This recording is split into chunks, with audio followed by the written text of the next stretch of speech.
જૂનાગઢના ભેસાણ તાલુકાના જૂનીધારી ગુંદાળી ગામની સેવા સહકારી મંડળી દ્વારા 6 કરોડની ઉચાપત કર્યાનો ગ્રામજનોનો આક્ષેપ। મારું નામ જયદીપ કાકડિયા, ગામ જૂનીધારી ગુંદાળી।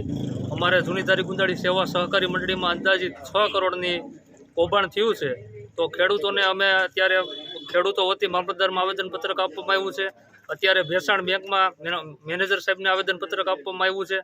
તો આની યોગ્ય તપાસ થાય, ખેડૂતોને યોગ્ય ન્યાય મળે અને પૂરેપૂરું ખેડૂતોને જે કૌભાંડ થયું છે બધી વળતર ચૂકવવામાં આવે એવી બધા ખેડૂતો વતી માંગ છે। અને આના સરકારને પણ ભલામણ છે કે આની યોગ્ય તપાસ થાય અને બધા મેનેજર જે આમાં બધા સામેલ હોય, મંત્રી, બધાને કડકમાં કડક સજા થવી જોઈએ।